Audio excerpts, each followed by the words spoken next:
전화벨이 울린 그 순간 나는 주방에서 저녁 식사 준비로 한창 김서연님 맞으신가요? 택배 왔습니다. 고급 와인 6상자인데 착 뿌리시고요. 총 580만 원입니다. 상대방의 목소리는 무척 다급하게 들렸다. 내 손에 들려있던 주걱이 바닥에 떨어질 뻔했다. 580만 원. 나는 핸드폰 화면을 멍하니 바라보았다. 머릿속이 하얘졌다. 보낸 사람 칸에는 선명하게 세 글자가 적혀 있었다. 박민아. 내 시누이. 바로 어제 전화로 아이 학원비도 못 낼 형편이라며 내게 울며불며 하소연하던 그 여자였다. 지금 이 순간 그녀의 핸드폰은 꺼져 있었다. 카톡은 읽지 않았고 전화는 받지 않았다. 마치 세상에서 증발해버린 사람처럼 나는 갑자기 깨달았다. 이것이 바로 치밀하게 설계된 함정이라는 것을. 그녀는 내가 순순히 돈을 낼 거라고 생각했을 것이다.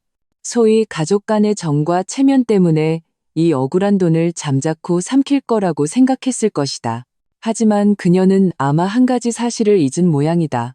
그녀에게는 무조건 자기 편만 들어주는 시어머니가 있지만 그녀와 평생을 함께 살아야 할 남편도 있다는 사실을. 나는 핸드폰 통신루에서 그 익숙한 번호를 바라보며 입꼬리를 서서히 올렸다. 박민아, 이 게임 우리 천천히 한번 해보자. 랭이.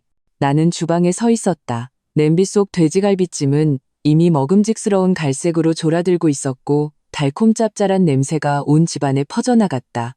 이 향기는 지금 내 심란한 마음과 극명한 대조를 이루었다. 580만 원이요? 나는 그 숫자를 되뇌었다. 목소리는 이상할 정도로 차분하게 들려나 자신조차 조금 놀랄 정도였다. 택배 기사님은 기다리다 지쳤는지 조바심 내는 목소리로 말했다. 네, 그 금액 맞습니다. 카드로 하시겠어요? 현금으로 하시겠어요? 저도 바빠서요. 좀 서둘러 주시겠어요?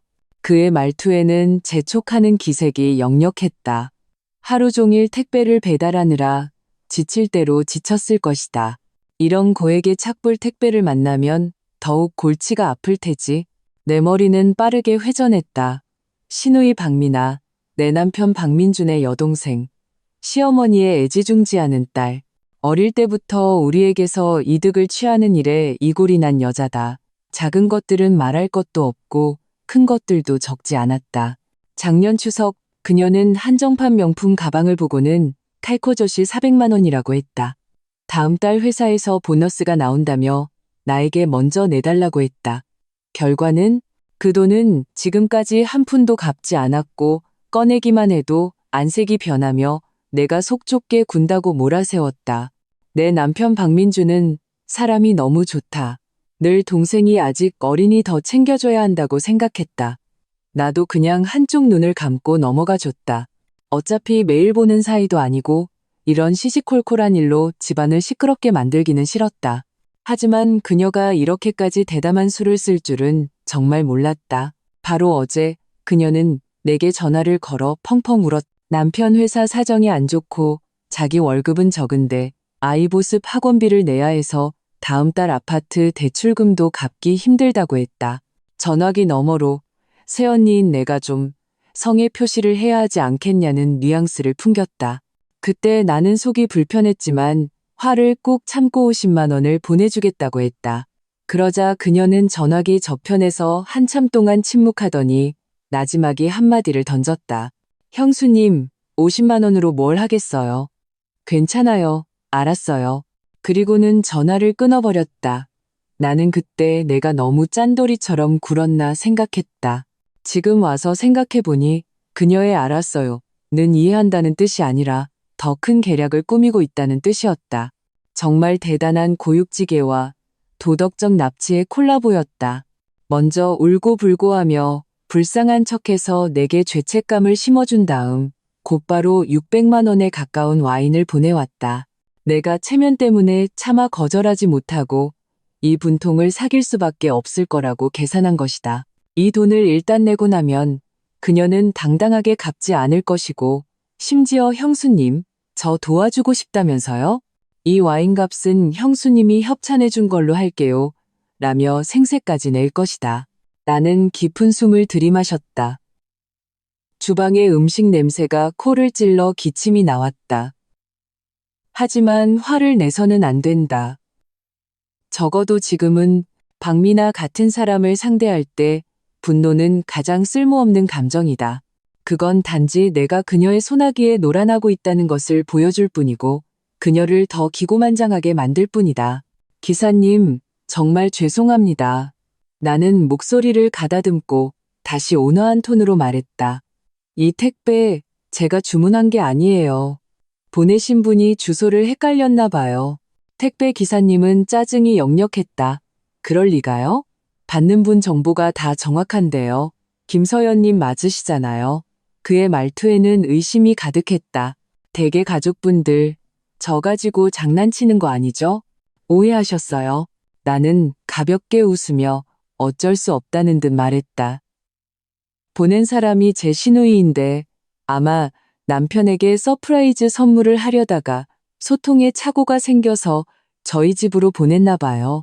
나는 아주 자연스럽게 마치 정말 그런 일인 것처럼 말했다.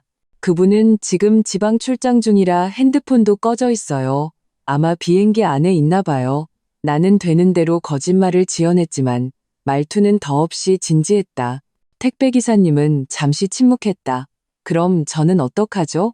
이거 다시 가져가기도 번거로운데 회사에서 페널티를 물 수도 있고요. 그는 이 뜨거운 감자를 다시 가져가고 싶지 않은 게 분명했다. 기사님, 고생 많으시네요. 나는 화제를 바꾸어 본론으로 들어갔다. 제가 진짜 받으실 분 연락처를 드릴게요. 그분께 직접 연락해서 결제받으세요. 그분이야말로 이 서프라이즈의 주인공이니까 당연히 그분이 결제해야죠. 걱정 마세요. 분명히 결제할 거예요. 자기 아내가 산 물건이니까요. 택배 기사님은 잠시 망설였다. 정말인가요? 저 곤란하게 만드는 거 아니죠? 제 인격을 걸고 약속할게요. 나는 말하면서 핸드폰 통신錄을 열어 이미 머릿속에 달달 외우고 있던 번호를 찾았다. 받으실 분 성은 최 씨고요. 이름은 최진호입니다. 전화번호는 10으로 시작해요. 나는 천천히 시누이 남편의 핸드폰 번호를 불러주었다. 그분께 아내인 박미나 씨가 준비한 선물이 도착했으니 빨리 수령하고 결제하라고 전해주세요. 만약 어떻게 된 거냐고 물으면 형수인 제가 대신 전해달라고 했다고 말씀하시고요. 택배 기사님은 번호를 받아 적었다. 알겠습니다. 그럼 한번 연락해보죠. 그는 반신반의하며 전화를 끊었다. 나는 핸드폰을 내려놓고 주방으로 가 불을 껐다. 냄비 속 갈비찜은 먹음직스럽게 색이 배었지만 지금 나는 입맛이 전혀 없었다. 거실로 가보니 남편 박민준이 소파에 누워 핸드폰을 보며 실실 웃고 있었다. 방금 전에 그 긴박했던 통화에 대해 그는 전혀 모르고 있었다. 여보, 나는 차분하게 입을 열었다. 내 동생이 좋은 거 좀 보냈네. 착불로. 박민준은 고개도 들지 않고 물었다. 응? 미나가 뭘 보냈는데? 고급 와인 6상자. 나는 잠시 뜸을 들였다. 580만 원? 박민준은 획 소리를 내며 소파에서 벌떡 일어났다. 그의 눈은 동그랗게 커졌다. 뭐라고? 580만 원? 걔 미쳤어? 안 미쳤어. 나는 담담하게 그를 바라보았다. 그냥 우리가 자기의 사치스러운 생활비를 대줘야 한다고 생각할 뿐이야. 링 R. 박민준의 얼굴은 극도로 굳어졌다. 그는 내 핸드폰을 낚아채 통화 기록을 확인했다. 그 낯선 택배 기사의 번호를 보자 그의 몸은 완전히 굳어버렸다. 걔가 어떻게 이런 짓을? 그의 목소리가 떨렸다. 어제는 우리한테 돈 없다고 울더니 오늘은 이렇게 비싼 걸, 그것도 착불로 보낸다고? 제정신이야? 그럼 넌 뭐라고 생각했는데? 나는 그의 손에서 핸드폰을 되찾으며 비꼬는 투로 말했다. 내 동생, 어릴 때부터 내 엄마가 오냐오냐 키워서 손해보는 법을 모르잖아. 걔 눈에는 우리 집이 자기 은행인 거야. 예전에는 좀 도둑질 수준이었지만 이제는 대놓고 강도질을 하는 거지. 박민준의 입술이 파르르 떨렸다. 단단히 화가 난 모양이었다. 그는 즉시 핸드폰을 들어 박미나에게 전화를 걸었다. 수화기에서는 차가운 기계음만 흘러나왔다. 고객님께서 전화를 받을 수 없어. 그는 다시 카톡을 열어 도대체 무슨 생각이야 라며 연달아 음성 메시지를 보냈다. 하지만 메시지는 감감무소식이었고 그가 차단당했음을 알리는 빨간 느낌표만 뜰 뿐이었다. 이게 진짜. 박민주는 거실을 왔다 갔다 하며 갇힌 짐승처럼 굴었다. 도대체 뭘 어쩌자는 거야? 우리더러 굴복하라는 건가? 걔는 내가 마음 약해질 걸 확신하는 거야. 나는 냉정하게 분석했다. 내 엄마가 자기 편을 들어줄 거라는 것도, 그리고 내가 결국 가정의 평화를 위해 이 돈을 내줄 거라는 것도 확신하고 있는 거지. 내 말 한마디 한마디가 바늘처럼 그의 마음에 밝혔다. 박민주는 걸음을 멈추고 소파에 힘없이 주저앉았다. 두 손으로 머리를 감싸쥔 그의 얼굴에는 무력감이 가득했다. 그럼 이제 어떻게? 당신 정말로 최서방 번호를 택배기사한테 줬어? 그럼 어떻게? 내가 되물었다. 정말로 내가 저 580만 원을 내야 했을까? 민준 씨, 우리 결혼한 지 5년이야. 내가 당신 가족한테 못해준 거 없다고 생각해. 내 목소리는 크지 않았지만 또렷했다. 네, 동생 올 때마다 양손 가득 뭐 싸들려 보내지 않은 적 있었어? 내 어머니 아프셔서 입원했을 때 휴가 내고 병원에서 간호한 건 누구였어? 내가 이렇게 한 건 내가 바보라서가 아니야. 당신을 사랑하고 존중하기 때문이야. 그래서 당신 가족까지 사랑하려고 노력한 거야. 하지만 그게 내가 선이 없다는 뜻은 아니야. 더더욱 내가 호구 취급을 받아도 된다는 뜻은 아니라고. 내 눈시울이 붉어졌다. 박민주는 고개를 들어 나를 보았다. 그의 눈에는 미안함이 가득했다. 그는 다가와 나를 가만히 안아주었다. 여보, 미안해. 그의 목소리는 쉬어 있었다. 내가 못나서 당신 힘들게 했어. 나는 그의 어깨에 기댔다. 그동안 쌓였던 서러움이 터져나오듯 눈물이 걷잡을 수 없이 흘러내렸다. 나는 박민준이 나를 사랑한다는 것을 안다. 다만 그는 나와 그의 가족 사이에서 많은 경우 좋은 게 좋은 거라며 넘어갔을 뿐이다.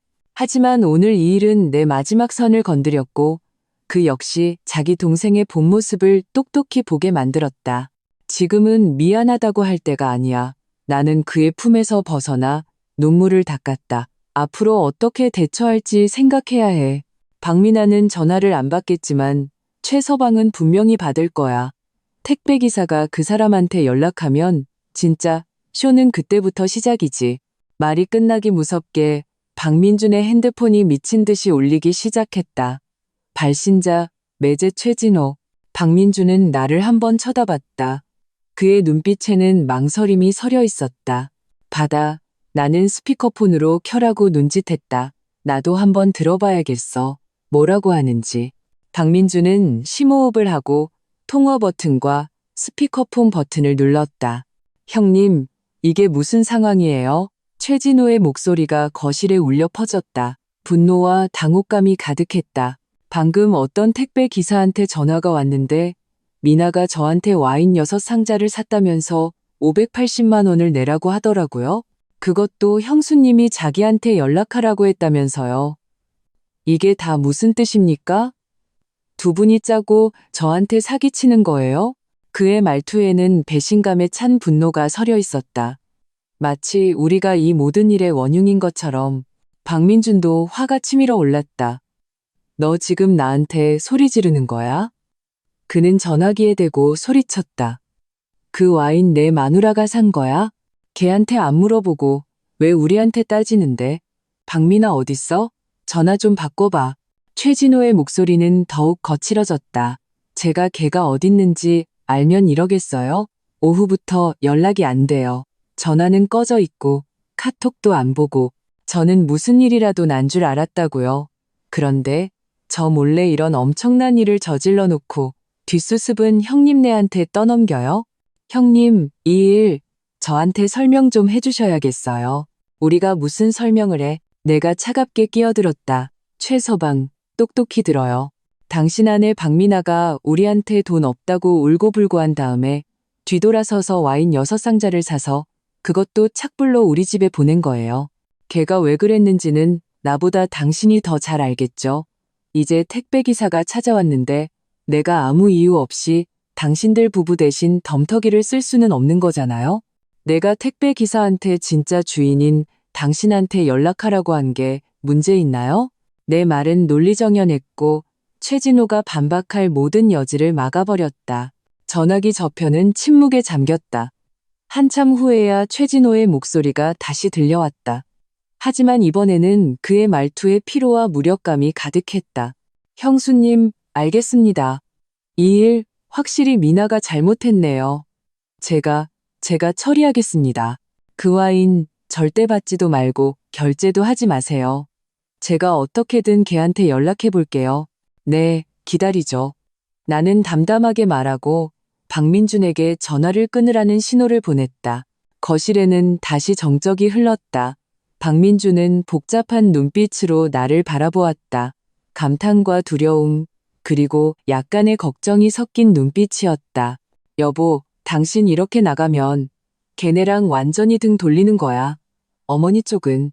어머니는 내가 그의 말을 끊었다. 오는 대로 막으면 돼. 이번에도 우리가 물러서면 다음번에는 박미나가 우리더러 자동차를 사달라고 보낼걸.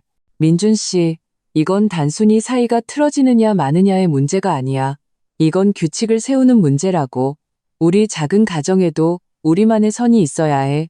나는 점점 어두워지는 창밖을 바라보며 이 일이 이렇게 쉽게 끝나지 않을 것임을 직감했다.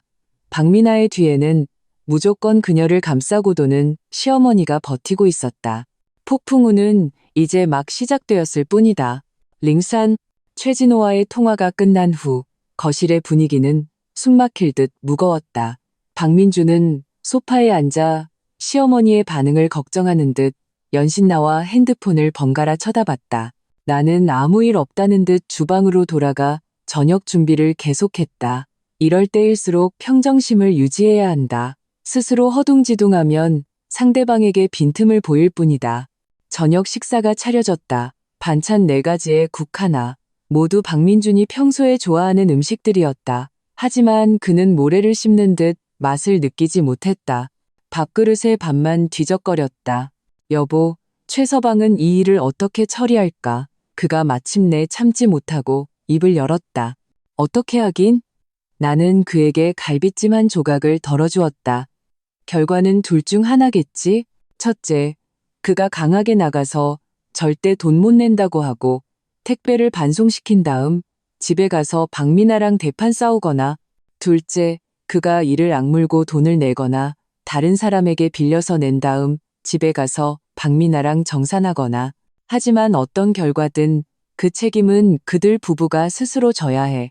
박민주는 한숨을 쉬고는 더 이상 말을 잇지 못했다. 나는 그가 무엇을 걱정하는지 안다. 고부관계는 본래 미묘한데 오늘 일로 인해 더욱 악화될까봐 걱정하는 것이다.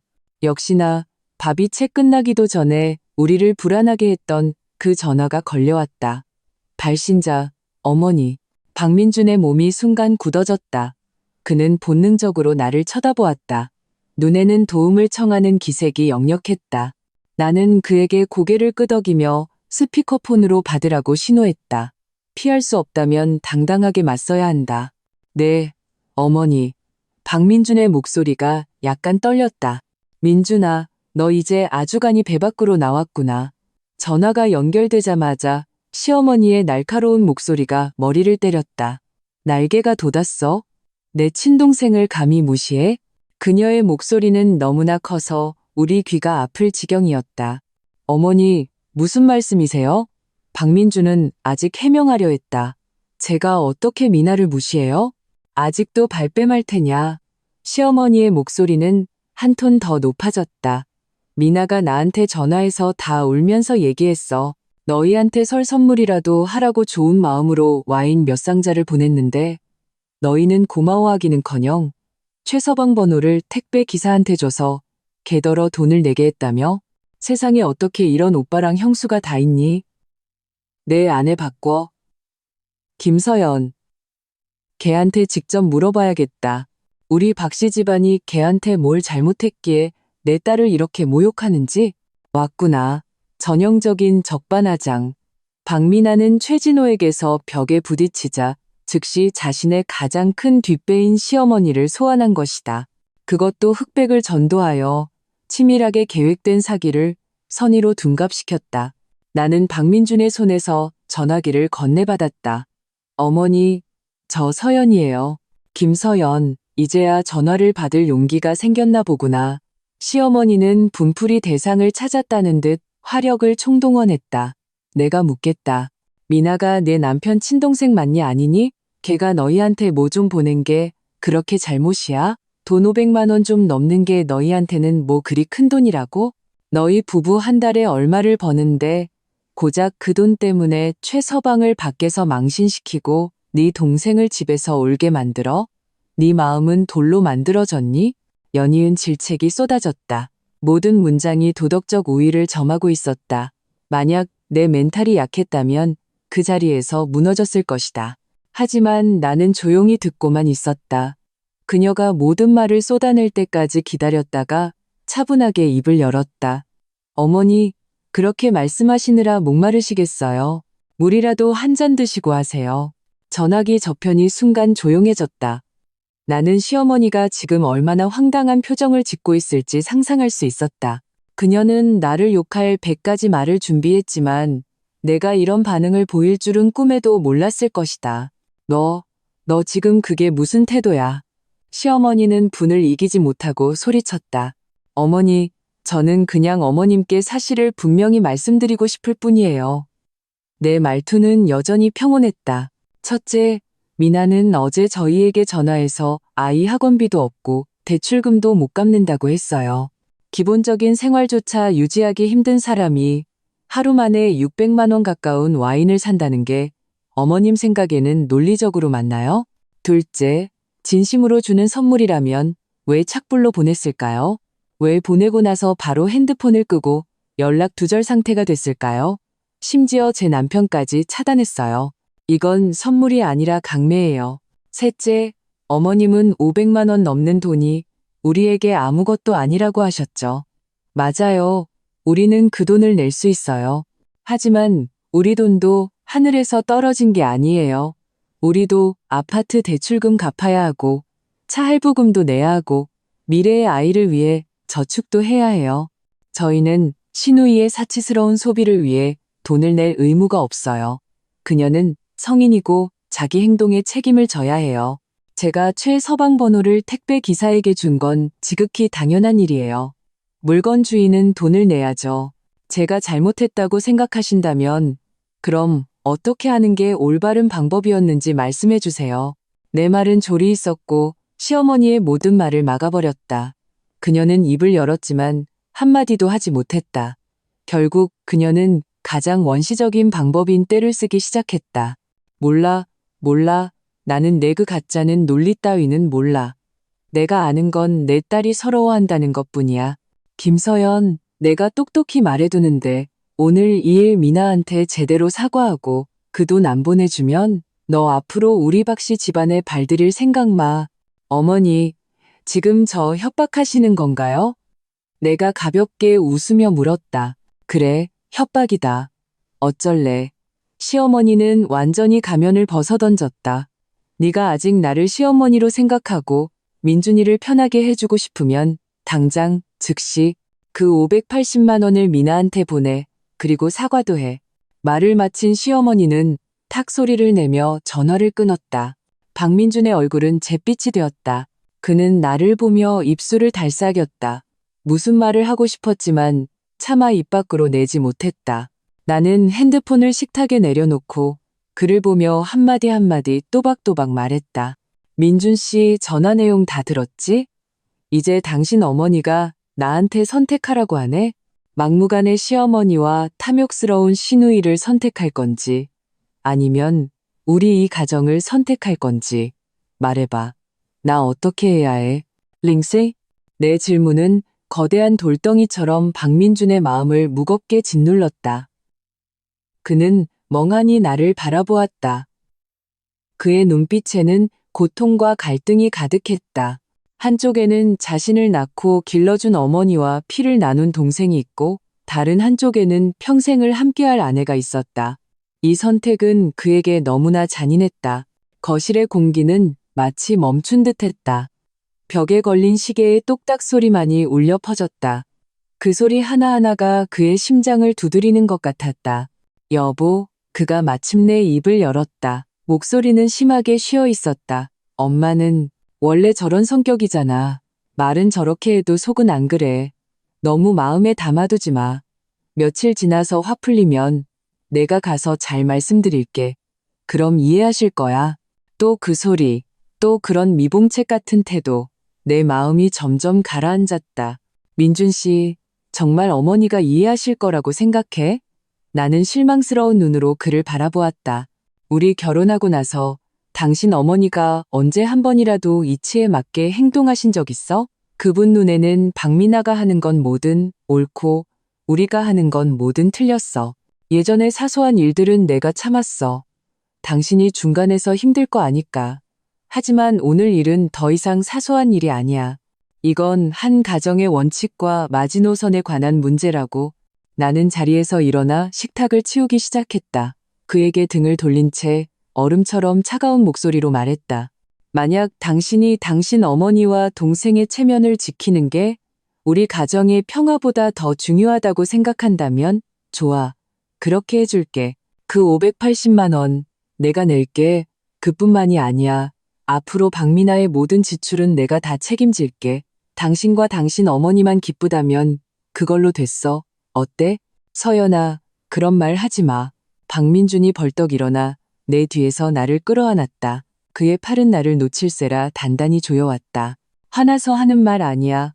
나는 버둥거리지 않고 그에게 안긴 채 말했다. 나는 그냥 당신한테 알려주는 거야. 원칙이 없는 가정의 마지막은 결국 붕괴라는 걸. 오늘은 와인값을 내주지만 내일은 그녀의 차나 집값을 내줘야 할지도 몰라. 민준 씨, 그건 밑 빠진 독이야. 우리 둘 다 그 구렁텅이에 빠뜨릴 거라고. 내 말은 송곳처럼 그의 마지막 환상을 찔렀다. 그는 침묵했다. 나를 아는 팔이 미세하게 떨리고 있었다.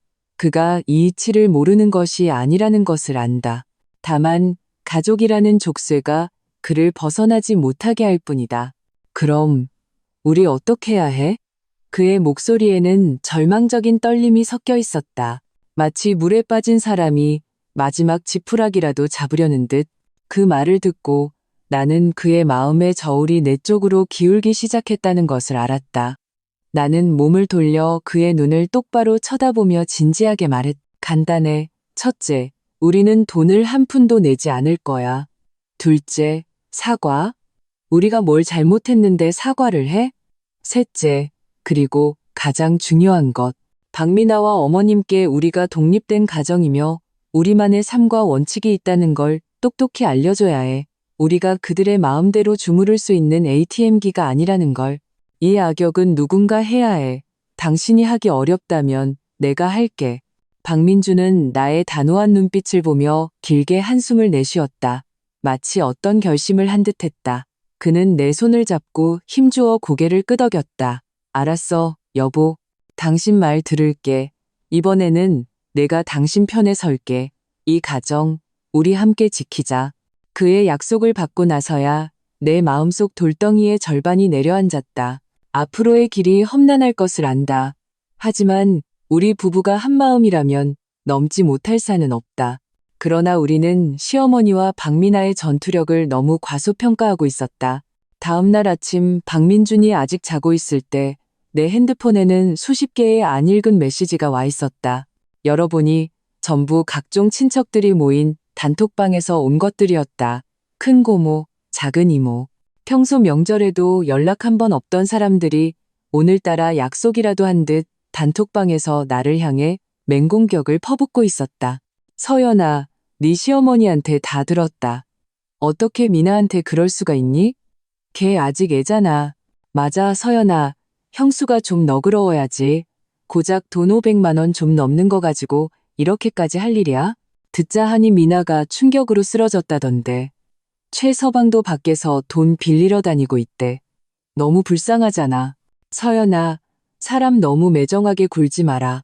민준아, 너도 한마디 해봐. 내 아내가 내 동생 괴롭히는 걸 그냥 보고만 있을 거야? 하나하나의 메시지, 한마디 한마디가 독을 바른 칼날처럼 미친 듯이 나를 찔러왔다. 시어머니는 그녀가 동원할 수 있는 모든 인맥을 동원해 여론의 압박으로 나를 완전히 무너뜨릴 작정이었던 것이다. 박미나는 단톡방에서 이따금 우는 이모티콘이나 형수님, 일부러 그런 거 아니에요. 화 푸세요. 같은 메시지를 보내며 자신을 억울한 피해자인 척 연기했다. 나는 차갑게 웃으며 핸드폰을 옆으로 던져두고 박민준을 깨워 그에게 핸드폰을 보여주었다. 박민준은 그 끔찍한 말들을 보고 분노로 온몸을 부들부들 떨었다. 그는 핸드폰을 집어들고 당장이라도 단톡방에서 따지려 했다.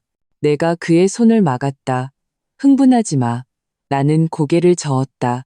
당신이 지금 가서 그들과 싸워봤자 상황만 더 복잡해질 뿐이야. 그들은 사람도 많고 입도 많아서 한마디씩만 해도 당신은 파묻힐걸. 그리고 당신이 하는 말을 그들이 믿을 리도 없고. 그럼 어떡해. 박민주는 다급해서 눈이 빨개졌다. 그냥 이렇게 당신이 모욕당하는 걸 보고만 있으라고? 모욕이라. 내가 웃었다. 그들이 말하는 것 중 일부는 사실이잖아. 왜곡된 사실일 뿐이지. 그들이 이 일을 크게 벌이고 싶어 하니 우리도 한번 크게 놀아주자고. 나는 그의 핸드폰을 가져와 화면 위에서 빠르게 손가락을 움직였다. 나는 어떤 친척 단톡방에도 답장하지 않았다. 대신 카카오 스토리 전체 공개 게시물을 하나 작성했다. 먼저 박미나가 어제 내게 전화해서 돈이 없다고 울던 통화 기록을 캡처했다. 그리고 그녀가 박민준의 카톡을 차단한 화면을 캡처했다. 마지막으로 나와 택배 기사의 통화 녹음 파일, 그리고 시어머니가 나를 협박하던 통화 녹음 파일을 준비했다. 그리고 나는 이런 글을 덧붙였다. 친척 어른, 친지 여러분, 저희 집일에 많은 관심을 가져주셔서 감사합니다.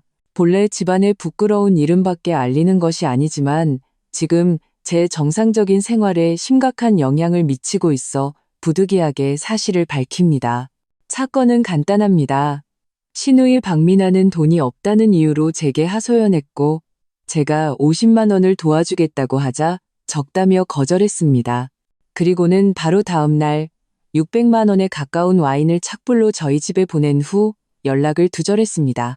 시어머니께서는 제가 이 돈을 반드시 대신 내줘야 하며 그렇지 않으면 저를 며느리로 인정하지 않겠다고 하셨습니다. 위에 제시된 모든 증거는 사실입니다.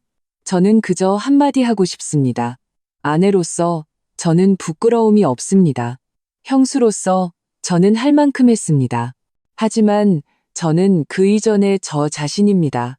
저는 당하고만 사는 순한 양이 아닙니다. 진실은 결국 밝혀질 것입니다. 작성을 마친 후 나는 게시 버튼을 눌렀다. 나는 이 게시물 하나로 완전히 등을 돌리게 되리라는 것을 알았다. 하지만 이것이 유일한 방법이라는 것도 알았다.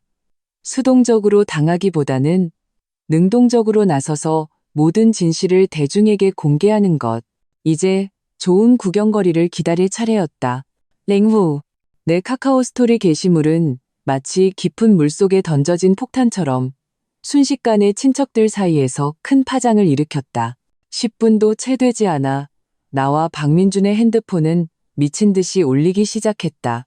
사실 확인을 위해 전화하는 사람, 충격을 받아 카톡을 보내는 사람, 그리고 물론 시어머니와 박미나의 끊임없는 전화도 있었다. 사실 확인을 하려는 친척들의 전화는 일절 받지 않았다. 그저 모든 증거는 카카오 스토리에 있습니다. 각자 판단해주세요 라고 차분하게 답장만 보냈다. 그리고 시어머니와 박미나의 전화는 바로 비행기 모드로 전환해버렸다. 박민주는 처음에는 불안해했지만 평소 사리분별이 밝으신 몇몇 어른들이 여론을 바꾸기 시작하자 그도 점차 안정을 되찾았다. 큰아버지는 메시지를 보내왔다. 내 어머니가 이번엔 너무 심했다. 셋째 삼촌도 말했다. 미나 그 애는 너무 오냐오냐 커서 버릇이 없어. 제대로 가르쳐야 해. 박민주는 개인적으로 온 메시지들을 하나하나 읽으며 얼굴에 오랜만에 미소를 띄었다. 여론의 반전은 우리가 생각했던 것보다 빨랐다. 대중의 눈은 정확했다. 완벽한 증거들이 눈앞에 펼쳐지자 흑백을 전도하던 말들은 힘을 잃었다. 가장 앞권은 최진호의 반응이었다. 아마도 내 게시물이 올라간 지 30분쯤 지났을 때 최진호는 가장 큰 친척 단톡방에 장문의 글을 올렸다. 어른들, 형님, 누님들, 최진호입니다. 와인 사건에 대해 제가 설명을 좀 드리고자 합니다. 첫째, 이 일은 처음부터 끝까지 저는 전혀 몰랐던 일입니다. 아내 박미나가 저 몰래 벌인 일입니다.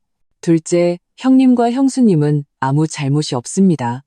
형수님께서 제 번호를 택배 기사에게 주신 것은 전적으로 올바른 조치였습니다.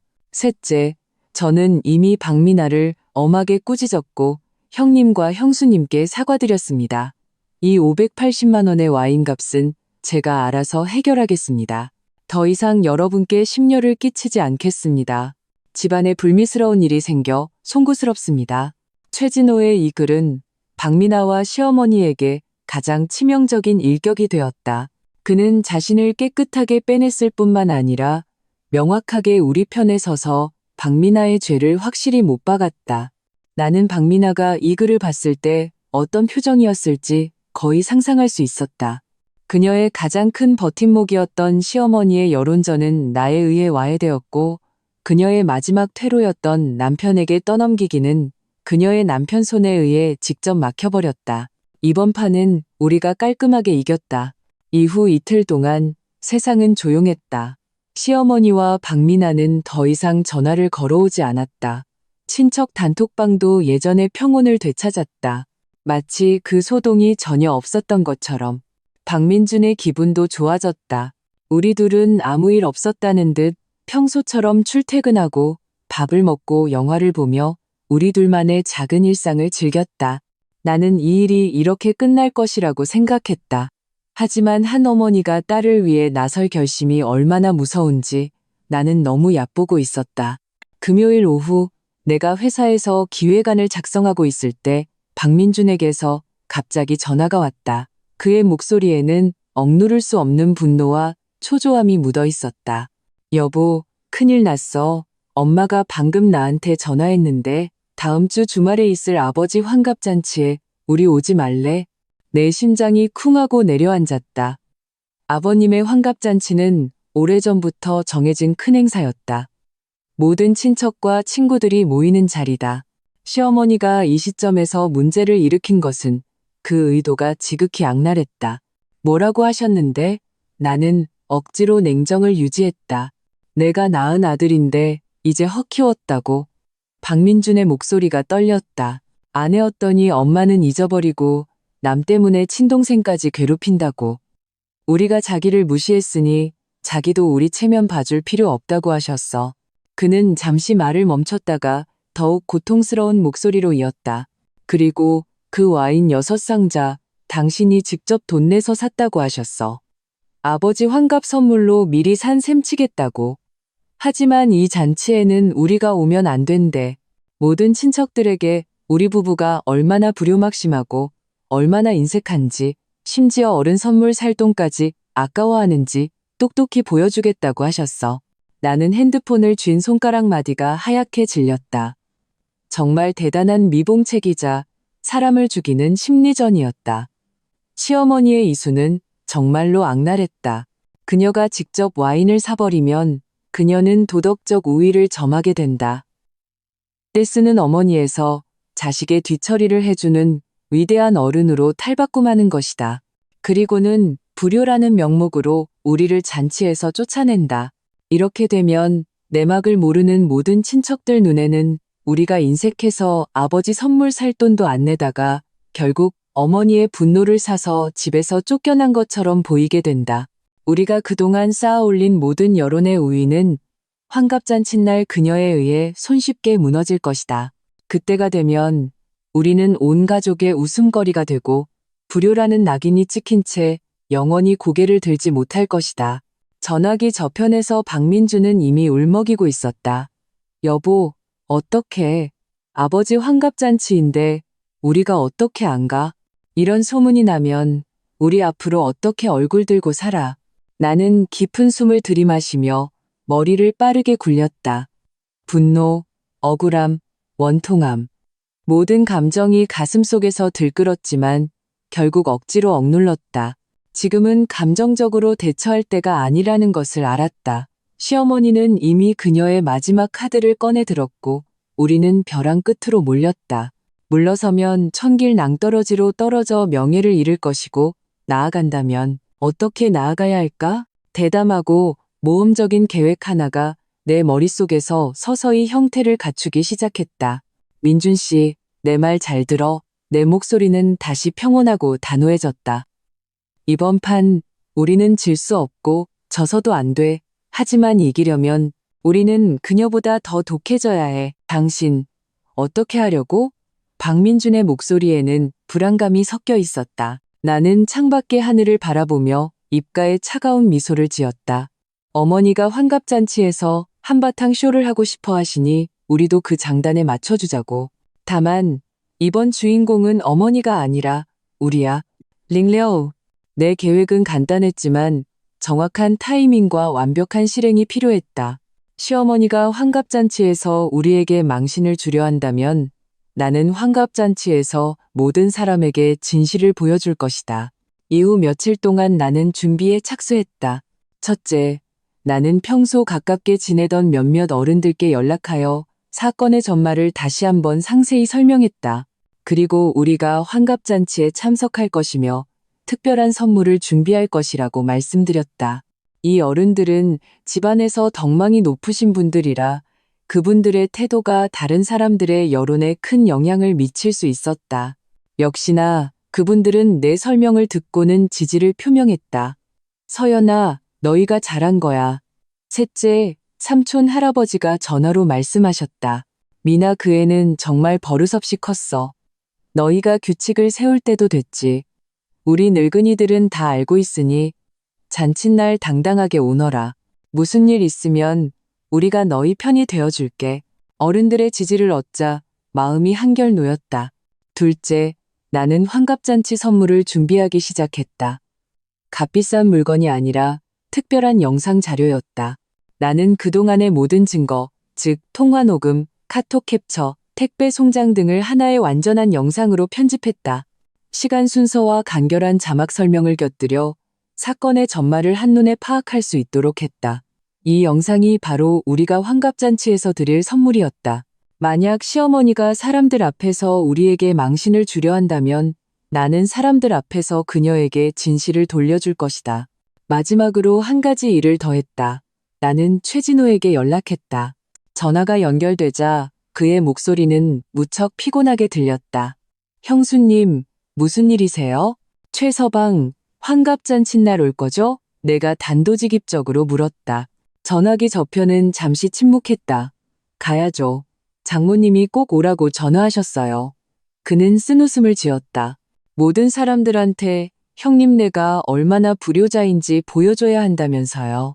최서방 중간에서 힘든 거 알아요. 내 말투는 진심이었다. 하지만 이번 일, 마음속으로는 누가 옳고 그른지 당신이 누구보다 잘 알 거라고 생각해요. 부탁 하나만 할게요. 환갑잔칫날, 만약 어머님이 정말로 일을 크게 벌이시면 당신이 나서서 옳은 소리 한마디만 해줄 수 있을까요? 최진호는 또다시 오랫동안 침묵했다. 마침내 그는 길게 한숨을 쉬었다. 형수님, 솔직히 저도 이제 지쳤어요. 미나가 이번에 너무 심했어요. 며칠 동안 집에서 계속 울고불고 하면서 다 제 탓이라고 제가 자기 편을 안 들어줬다고 난리예요. 하지만 저도 선이라는 게 있잖아요. 그의 목소리에는 무력감과 피로가 묻어 있었다. 잔칫날 정말 일이 터지면 제가 사실대로 말할게요. 고마워요, 최서방. 나는 안도의 한숨을 내쉬었다. 천만에요, 최진호가 말했다. 오히려 제가 감사해야죠. 이번 일로 저도 정신 차렸어요. 어떤 일은 바로잡아야 할 때 바로잡아야지 무조건 감싸주기만 해서는 안 된다는 걸요. 전화를 끊고 나니 마음이 한결 가벼워졌다. 모든 준비는 끝났다. 이제 환갑잔칫날이 오기만을 기다릴 뿐이었다. 링치, 환갑잔치는 토요일 정오, 시내의 괜찮은 호텔에서 열릴 예정이었다. 시어머니는 2 테이블을 예약하고 모든 친척을 초대했다. 그날 아침 나는 특별히 신경 써서 단정한 원피스를 입고 옅은 화장을 했다. 박민주는 나를 보며 걱정스러운 눈빛을 보냈다. 여보, 정말 괜찮겠어? 괜찮아.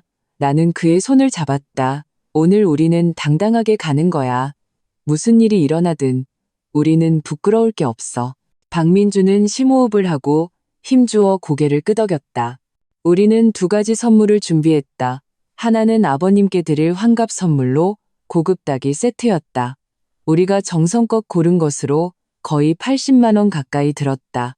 다른 하나는 바로 그 진실이 담긴 USB였다. 호텔에 도착했을 때 이미 많은 친척들이 와 있었다. 우리를 보자 어떤 사람들은 반갑게 인사했지만 어떤 사람들은 눈빛을 피하며 못 본 척했다. 시어머니와 박민아는 이미 와 있었다. 시어머니는 우리를 보자 얼굴이 순식간에 굳어졌다. 박민아는 시어머니 뒤에 숨어 우리를 쳐다보지도 못했다. 너희가 여길 무슨 낯으로 왔니? 시어머니의 목소리는 크지 않았지만 주위 사람들이 듣기에는 충분했다. 주변의 친척들은 모두 대화를 멈추고 우리를 쳐다봤다. 분위기는 순식간에 미묘해졌다. 어머니, 오늘 아버지 환갑잔치인데 저희가 어떻게 안 와요? 박민준이 한 걸음 나섰다. 시어머니는 코웃음을 쳤다. 잘 왔다. 마침 사람들한테 보여줄 게 있었는데 너희 이 어린 부부가 어떻게 어른들을 대하는지 똑똑히 보라고. 그녀는 주위 친척들을 향해 돌아보며 목소리를 높였다. 여러분, 오늘 다들 모이셨으니 제가 모든 분들 앞에서 확실히 할 말이 있습니다. 모든 사람의 시선이 우리에게 쏠렸다. 나는 몇몇 사람들의 눈에서 구경하는 재미를 또 다른 사람들의 눈에서는 동정의 빛을 느낄 수 있었다. 나는 깊은 숨을 들이마시고 허리를 꼿꼿이 폈다. 이왕 연극이 시작되었으니 끝까지 해봐야지. 어머니, 하실 말씀 있으시면 저희가 듣겠습니다. 내 목소리는 아주 평온했다. 시어머니는 내가 이렇게 담담할 줄은 몰랐는지 잠시 멈칫했다가 말을 이었다. 여러분도 아시다시피 얼마 전에 일이 하나 있었어요. 우리 미나가 좋은 마음으로 저것들한테 좋은 와인 몇 상자를 사줬어요. 선물도 하고 관계도 다지라고요. 그런데 결과가 어땠는지 아세요? 고마워하기는커녕 그 책임을 미나 남편한테 떠넘겨서 그쪽더러 돈을 내게 했어요. 이게 오빠랑 형수가 할 짓입니까? 주변에서 웅성거리는 소리가 들렸다. 진실을 모르는 몇몇 친척들은 우리를 향해 손가락질하기 시작했다. 나는 서둘러 변명하지 않고 조용히 듣고만 있었다.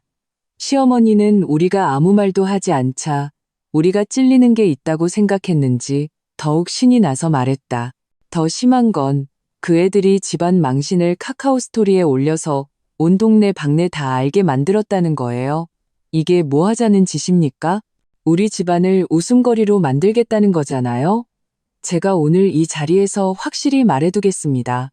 저런 아들, 며느리, 저는 인정 못합니다. 오늘 이 밥은 먹든 안 먹든 상관없지만 오늘 이후로 우리 사이는 아무 관계도 없는 겁니다. 시어머니는 말을 마치고 분에 찬 듯 자리에 앉았다. 박민아는 구석에 숨어 억울한 표정을 짓고 있었다. 주위 친척들은 소곤거리기 시작했고 몇몇은 우리를 불만스러운 눈으로 쳐다봤다. 나는 때가 되었다는 것을 알았다. 나는 한 걸음 앞으로 나아가 주위를 둘러보았다. 어른들, 그리고 친척 여러분, 내 목소리는 맑고 단호했다. 방금 어머님께서 하신 말씀, 저 다 들었습니다. 오늘 모든 분들 앞에서 저도 이 일의 진실을 말씀드리고 싶습니다. 시어머니는 비웃었다. 아직도 변명할 셈이냐? 변명이 아니라 해명입니다. 나는 그녀를 바라보았다. 사실이 어떤지는 여러분께서 직접 판단해 주십시오. 나는 준비해온 USB를 꺼내 호텔 직원에게 건넸다. 이 영상 좀 틀어주시겠어요? 직원은 USB를 받아 프로젝터로 향했다. 곧 벽에 대형 스크린이 밝아졌다. 영상이 재생되기 시작했다. 렌바, 스크린에 가장 먼저 나타난 것은 박민아가 내게 전화했던 통화 기록이었다. 날짜, 시간, 통화 시간이 선명하게 찍혀 있었다. 이어서 통화 녹음이 재생되었다. 박민아의 우는 목소리가 스피커를 통해 흘러나왔다. 형수님, 저 정말 방법이 없어요. 아이 학원비도 못 내고 대출금도 곧 끊기게 생겼어요. 저 좀 도와주실 수 있어요? 연회장은 조용해졌고 모두가 귀를 기울였다. 다음은 나와 그녀의 대화였다. 내가 50만 원을 보내주겠다고 제안하자 그녀는 한참 동안 침묵하더니 나지막이 말했다. 형수님, 50만 원으로 뭘 하겠어요? 괜찮아요. 알았어요. 녹음은 여기서 끝났다. 스크린에는 자막이 떴다. 통화 시각 11월 15일 오후 3시. 곧이어 두 번째 내용이 나왔다. 택배 기사가 내게 전화했던 녹음이었다. 김서연님 맞으신가요? 택배 왔습니다. 고급 와인 6상자인데 착불이시고요. 총 580만 원입니다. 택배 기사의 목소리는 선명했다. 다음은 나와 기사님의 대화였다. 내가 보낸 사람이 주소를 잘못 적은 것 같다며 최진호의 번호를 알려주는 내용이었다. 스크린에 또다시 자막이 떴다. 택배 도착 시각 11월 16일 저녁 6시. 통화 후 24시간도 채 지나지 않아 50만 원도 없다던 사람이 600만 원에 가까운 와인을 구매. 이 문장이 스크린에 몇 초간 머물자 주변에서 놀라는 소리가 터져 나왔다. 많은 사람들이 수군거리기 시작했다. 영상은 계속되었다. 세 번째는 나와 최진호의 통화 내용이었다. 최진호의 분노에 찬 목소리가 들려왔다. 형님, 이게 무슨 상황이에요? 방금 어떤 택배 기사한테 전화가 왔는데 미나가 저한테 와인 6상자를 샀다면서 580만 원을 내라고 하더라고요. 다음은 내 대답이었다. 최서방, 똑똑히 들어요. 당신 아내 박미나가 우리한테 돈 없다고 울고불고한 다음에 뒤돌아서서 와인 6상자를 사서 그것도 착불로 우리 집에 보낸 거예요. 걔가 왜 그랬는지는 나보다 당신이 더 잘 알겠죠. 녹음이 끝나고 스크린에는 박미나가 박민준의 카톡을 차단한 캡처 화면과 그녀가 연락두절 상태였던 증거들이 나타났다. 마지막은 시어머니가 나를 협박하던 통화 녹음이었다. 김서연, 내가 똑똑히 말해두는데 오늘 이 일 미나한테 제대로 사과하고 그 돈 안 보내주면 너 앞으로 우리 박씨 집안에 발들일 생각 마. 당장, 즉시 그 580만 원을 미나한테 보내. 그리고 사과도 해. 녹음이 끝났다. 5분도 채 되지 않는 영상이었지만 사건의 전말을 완벽하게 보여주었다. 연회장은 쥐 죽은 듯 조용했다. 모두가 충격에 빠진 얼굴로 스크린을, 그리고 박미나와 시어머니를 번갈아 쳐다봤다. 박미나의 얼굴은 종이장처럼 하얗게 질려 있었다. 그녀는 구석에 숨어 온몸을 떨고 있었다. 시어머니도 그 자리에 얼어붙어 입을 벌렸지만 아무 말도 하지 못했다. 나는 모든 사람들을 보며 말을 이었다. 여러분, 이것이 사건의 진실입니다. 저는 어떤 과장도 왜곡도 하지 않았습니다. 모든 증거가 여기에 있습니다. 저희가 정말로 잘못했는지 여러분께서 판단해 주십시오. 셋째 삼촌 할아버지가 가장 먼저 일어섰다. 미나야, 네가 정신이 나갔구나. 그는 박미나를 가리키며 실망 가득한 목소리로 말했다. 어떻게 이런 짓을 할 수가 있니? 서연이랑 민준이가 너한테 얼마나 잘해줬는데 어떻게 그 애들을 이렇게 이용해? 큰아버지도 일어섰다. 맞아. 이 일은 확실히 미나가 잘못했네. 돈 없다는 건 거짓말이고 돈 뜯어내려 한 게 진짜잖아.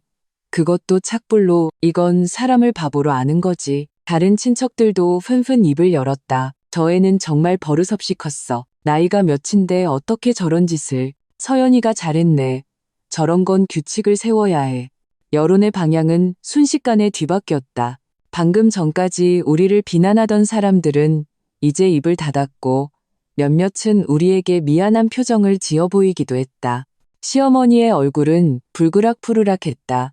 그녀는 내가 이렇게 철저하게 준비했을 줄은, 그리고 일이 이렇게 될 줄은 상상도 못했을 것이다. 너희들. 그녀는 분해서 제대로 말을 잇지 못했다.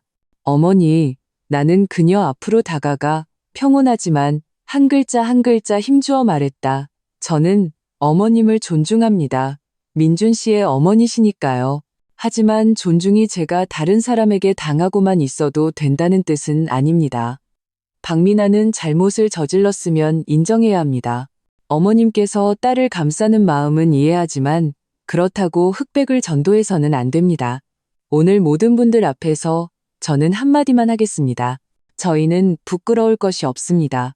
나는 모든 사람들을 향해 돌아섰다.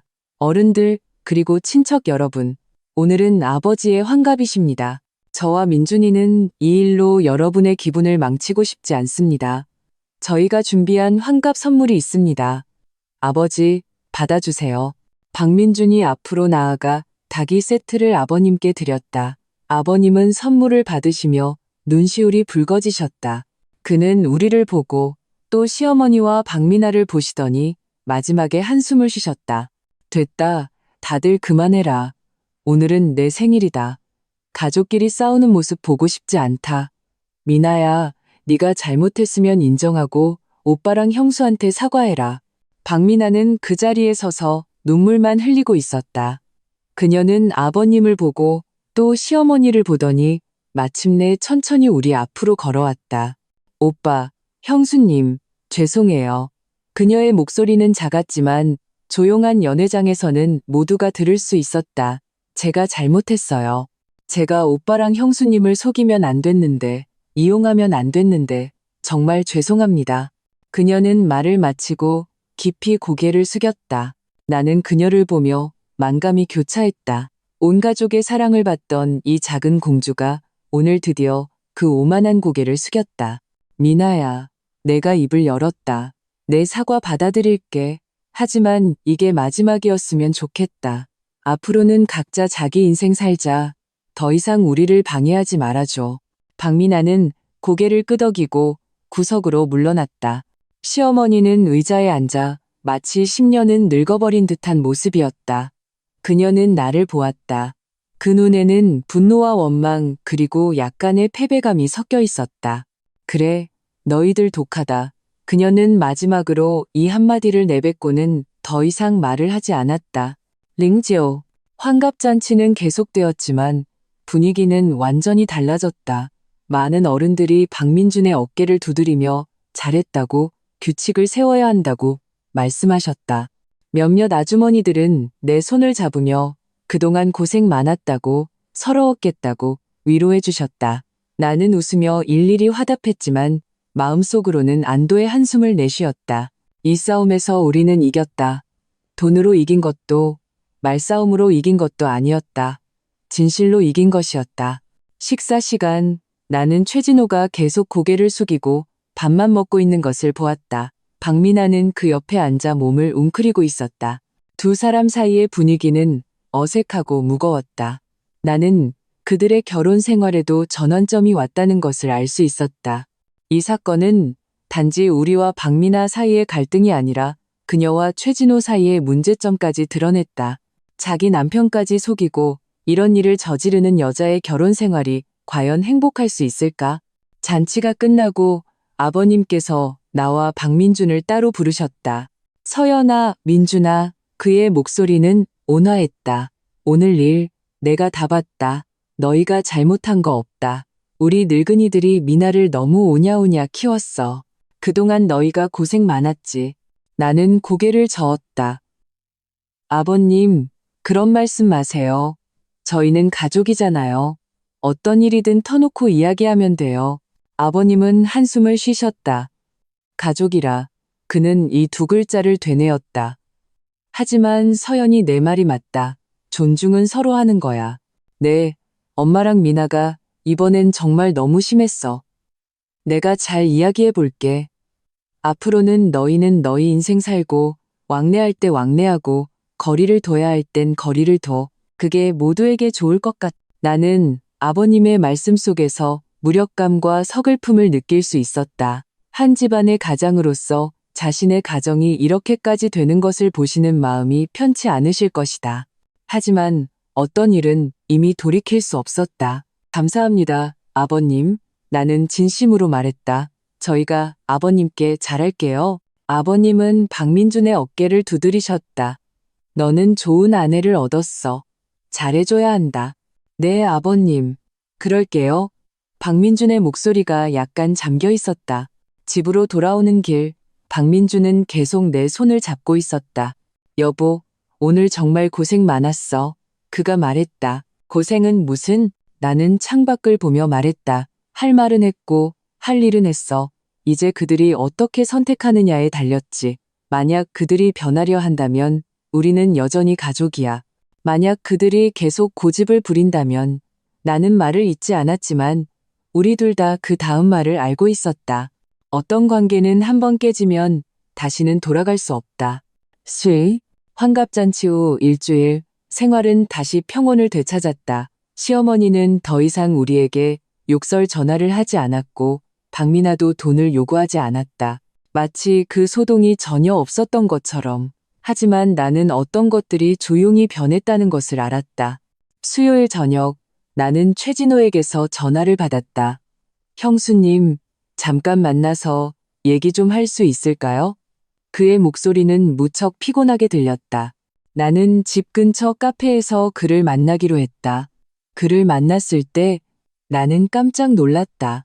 불과 일주일 만에 그는 한결 수척해졌고 눈은 핏발이 서 있었으며 얼굴에는 수염이 거뭇하게 자라 있었다. 최서방, 이게 무슨? 형수님, 저 이혼하려고요.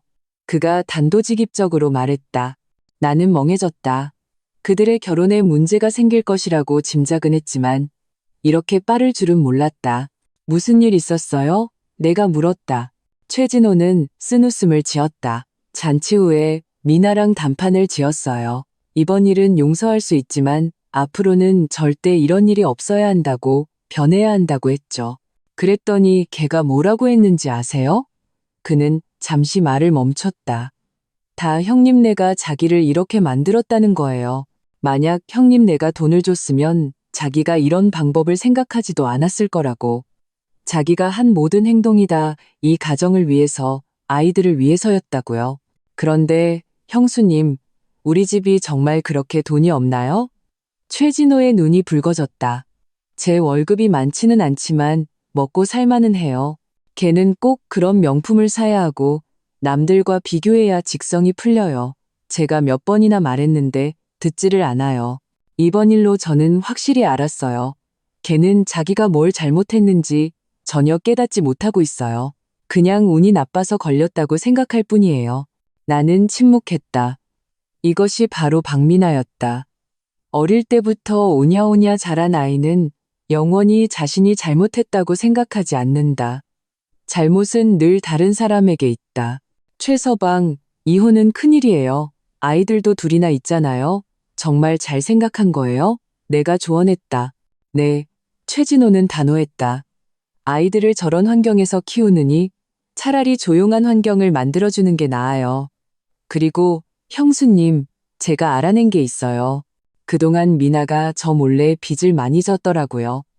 카드론, 신용카드, 사채. 다 합쳐서 최소 5억은 돼요. 나는 경악했다. 5억 원이요? 그걸 다 어디에 썼대요?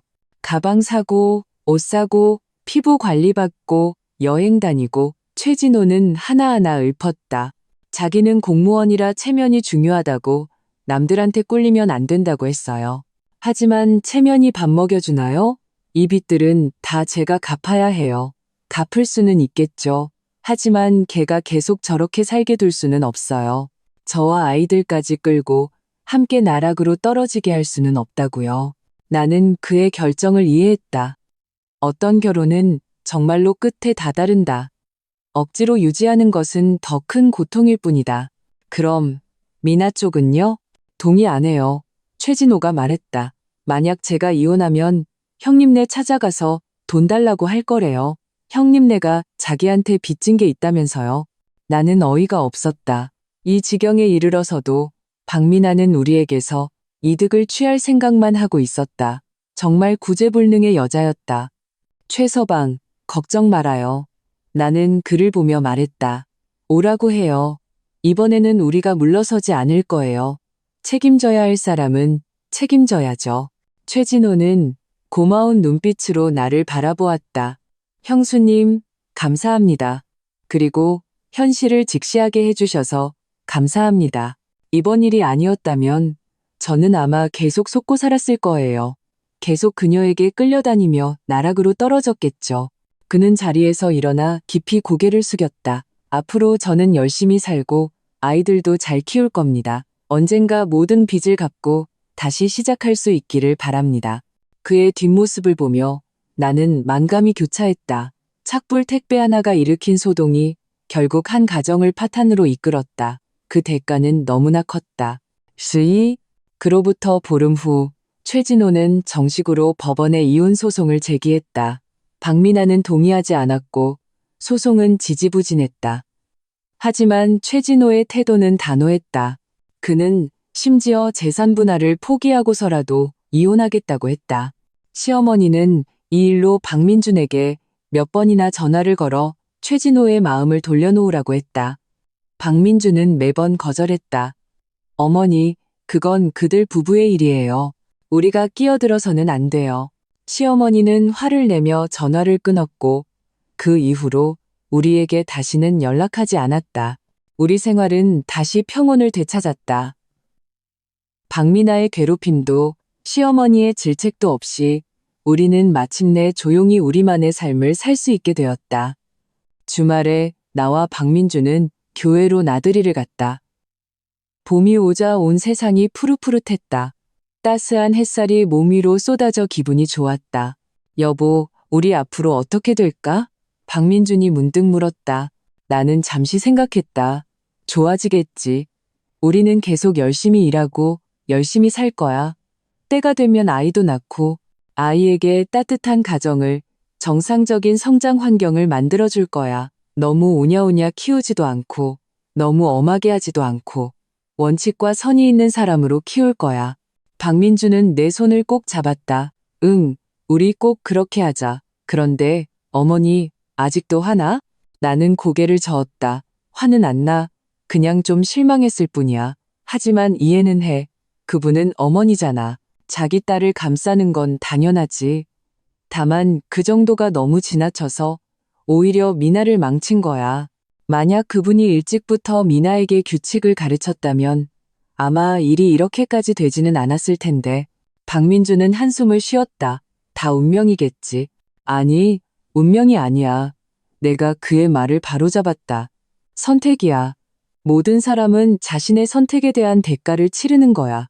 미나는 탐욕과 기만을 선택했고 그래서 가정을 잃었어. 어머니는 편애와 방임을 선택했고 그래서 아들의 신뢰를 잃었지. 그리고 우리는 원칙을 지키는 것을 선택했고 그래서 이 가정을 지켜냈어. 박민주는 나를 보았다. 그의 눈에는 다정함이 가득했다. 여보, 고마워. 나를 포기하지 않아줘서, 이 가정을 포기하지 않아줘서. 바보. 나는 웃으며 그의 등을 툭 쳤다.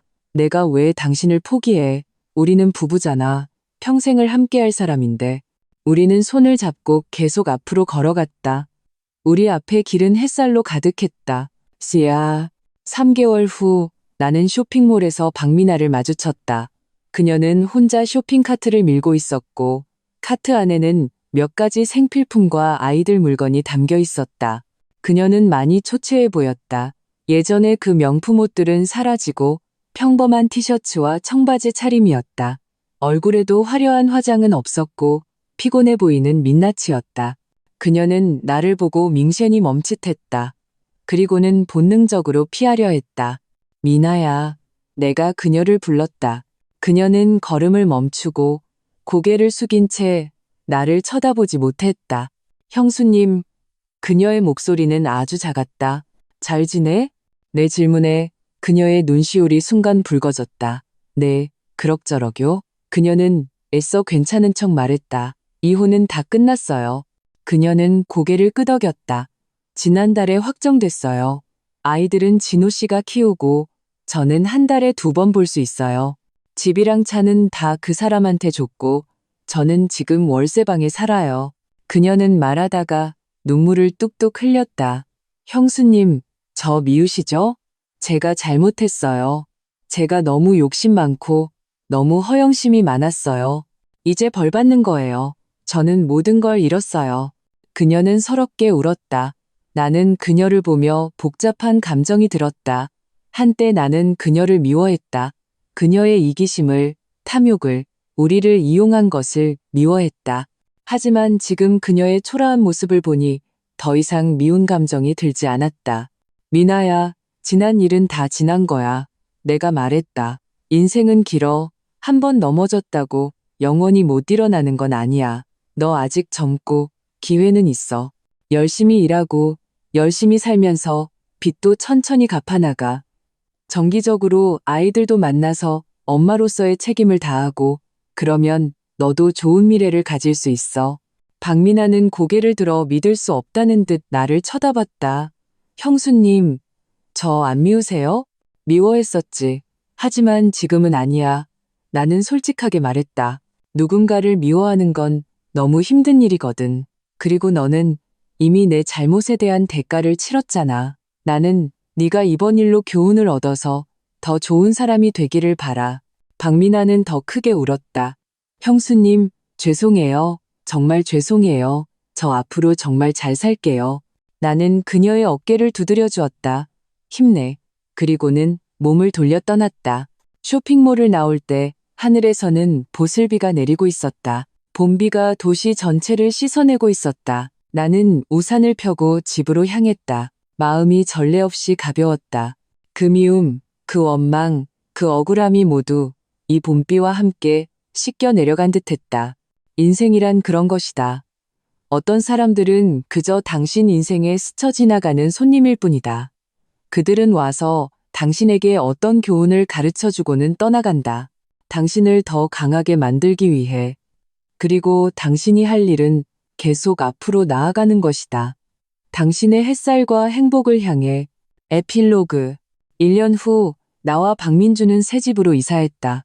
200제곱미터, 약 60평의 넓은 아파트. 햇살이 잘 들어 채광이 아주 좋았다. 우리가 1년 동안 열심히 일해서 모은 돈으로 산 집이었다. 누구에게도 돈을 빌리지 않았고 누구의 도움도 받지 않았다. 온전히 우리 힘으로 마련한 집이었다. 집은 따뜻하게 꾸며졌다. 거실에는 우리의 결혼 사진이 놓여 있고 베란다에는 내가 좋아하는 화초들이 가득했다. 서재에는 박민준의 책들이 가지런히 꽂혀 있었다. 그리고 아이 방으로 쓸 방도 하나 남겨두었다.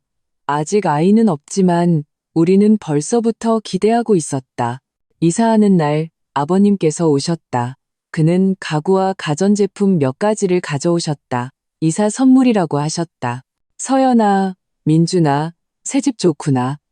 아버님은 집을 둘러보시며 만족스럽게 고개를 끄덕이셨다. 너희 둘 정말 장하다. 아버님, 앉으세요. 나는 그에게 차를 따라드렸다. 어머니는요? 박민준이 물었다. 아버님은 한숨을 쉬셨다. 안 오신다고 하더라. 너희도 너무 원망하지 마라. 그 사람 성격이 원래 그래. 겉으로는 강한 척해도 속은 여리거든. 사실 마음속으로는 오고 싶었을 거야. 나와 박민주는 서로를 쳐다보며 아무 말도 하지 않았다. 잠시 후 아버님께서 다시 말씀하셨다. 미나는 지금 잘 지내고 있어. 직장도 구했고 힘들지만 안정적이야. 정말로 변하려고 노력하고 있더라. 매달 빚도 꼬박꼬박 갚고 정기적으로 아이들도 보러 가고 사람은 결국 성장해야 하는 거겠지? 그 소식을 듣자 나도 마음속으로 그녀를 응원하게 되었다. 모든 사람은 자신의 인생에 책임을 져야 한다. 과거에 어떤 잘못을 저질렀든 변하려 한다면 아직 희망은 있다. 밤에 박민주는 새 집의 넓은 침대에서 나를 끌어안았다. 여보, 만약 그때 우리가 타협했다면 지금쯤 어땠을까? 그랬다면 우리는 아마 지금도 미나빚 갚느라 허덕이고 있겠지. 나는 잠시 생각하다 말했다. 아마 이혼했을지도 몰라. 아마 아직도 그 50제곱미터 15평짜리 작은 집에 살고 있겠지. 아마 아직도 시어머니와 미나의 ATM기 노릇을 하고 있을 거야. 다행이야. 우리가 그러지 않아서. 박민준이 나를 꽉 안았다. 그래, 다행이야. 우리가 원칙을 지켜서. 우리가 이 가정을 지켜내서. 창밖으로 도시의 네온사인이 반짝였다. 우리의 새 집은 따뜻하고 밝았다. 이 길을 오는 것이 힘들었지만 우리는 마침내 우리의 행복을 지켜냈다. 인생이란 그런 것이다. 아니오라고 말할 줄 알아야 한다. 냉정해서가 아니라 자기 자신을 사랑하기 때문이다. 먼저 자기 자신을 사랑해야 다른 사람을 더 잘 사랑할 수 있다. 자신의 선을 지켜야 행복을 지킬 수 있다. 그리고 우리는 해냈다. 우리는 착불 택배 하나로 시작된 싸움을 통해 평생의 평온을 얻었다. 전, 후기, 먼 훗날 우리가 아이에게 이 이야기를 들려줄 때 나는 이렇게 말해줄 것이다. 얘야, 인생을 살다 보면 너의 선함을 이용하고 너의 마지노선을 시험하는 사람들을 만나게 될 거야. 그때 이걸 기억하렴. 선함도 중요하지만 너의 마지노선은 더 중요하단다. 다른 사람을 돕는 것은 미덕이지만 자기 자신을 희생하면서까지 해서는 안 돼. 너는 아니오라고 말하는 법을, 거절하는 법을, 자기 자신을 지키는 법을 배워야 해. 왜냐하면 네가 먼저 잘 살아야 정말로 도움이 필요한 사람들을 도울 능력이 생기기 때문이란다. 이것이 바로 그 와인 6상자가 내게 가르쳐준 교훈이며 내가 아이에게 물려주고 싶은 인생의 지혜이다. 모든 선한 사람들이 자신의 마지노선을 지킬 수 있기를, 모든 원칙 있는 사람들이 자신의 행복을 얻을 수 있기를. 이 이야기는 삶에서 비롯되었지만 삶보다 더 깊은 교훈을 준다. 가정관계에서는 경계가 중요하고 결혼 생활에서는 원칙이 핵심이라는 것을 알려준다. 선함에는 날카로움이 있어야 하고 베풀매는 마지노선이 있어야 한다. 진정한 행복은 끝없는 타협이 아니라 서로를 존중하는 전제하에 자신을 지키는 것이다. 이 이야기를 읽는 모든 분들이 삶 속에서 자신만의 균형점을 찾아 타인에게도 그리고 자기 자신에게도 잘 대할 수 있기를 바란다. 그것이야말로 최고의 인생일 테니까.